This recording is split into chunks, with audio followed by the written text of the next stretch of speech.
Hi everyone, my name is Jackie Jay-Z. I'm a senior creative at AKQA. I've been here for 4 years now, and I am here to just chat to you and hopefully help make your portfolio distinct. I actually do receive portfolios very often, if not at least 1 or 2 a week. So it's been brilliant to see people try and contact me, and whether it's even being bold enough to ask me for a coffee and whether I have time just to review their work. And it's always interesting to hear and see what works out there.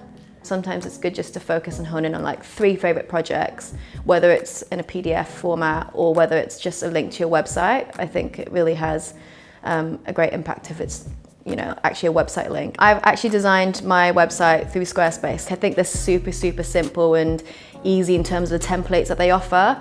And because my work spans from photography to art direction to design, they've got some really good gallery templates to really cater to what you need. So whether it's heavily image-based or you want to support with a bit of copy with it, it's quite efficient and easy to maneuver with how you design, how your page looks. I try to just feature at most 5 projects on my website, just because I think people don't have time to scroll through everything and sort of time is of the essence. Definitely one, keeping the first one being the most popular, the one that's been visited the most, and you can probably look at that through analytics with how many click-throughs someone's gone through your page. Squarespace actually have a great link for that. I think it's great to see some proactive work as well. So just maybe it's a brand that you really like, or maybe it's a charity piece of work, but it's just something that you're very passionate about and how you would want to elevate their brand or their presence. I feel it's very important to obviously take time to craft your portfolio and design. Of course, 1, your work will speak for itself, there's no doubt about that, but 2, actually the design should support it and elevate it, but that doesn't mean overcrowding it.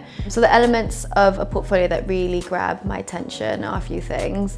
1 is definitely the design of how you've laid out your portfolio, whether that's through a PDF or whether it's through a website. Give your work space to breathe, and a lot of white space sometimes allows it. Or just don't be afraid to go full bleed, and just, if it's image-led or photography-led or film-led, just let it sit on that page bold and proud.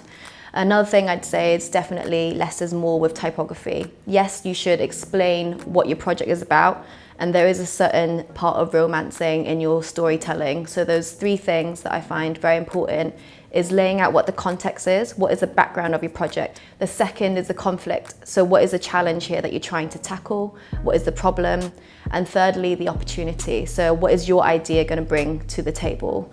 So sometimes that's just through 1 or 2 sentences of explaining what your project is about. Even if you may just be a graphic designer, and that is your sole skill, don't be afraid to spend time in finding the right images sometimes to support your design work. Sometimes I feel that students may be a very good designer, but then they pick the wrong sort of taste of visual language in photography. So sometimes it means that you might have to collaborate with another art director or photographer that is probably better at choosing the right visual identity, but don't be afraid to do that, and you can always just make sure that it supports your work instead.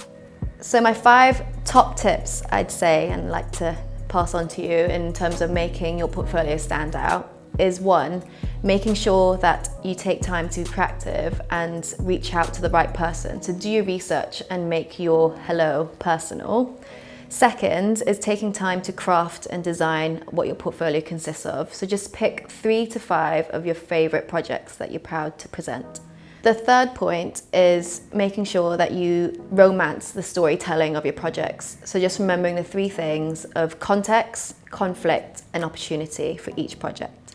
The 4th is making sure that your portfolio is up to date, and don't be afraid to ask for help or second feedback. And the last point I have is to have diverse inspiration. So whether it's from digital social media, but most importantly, don't be lazy and just get out of bed and get out of the house and go to a physical source of inspiration, whether it's touching magazines or print or exhibitions.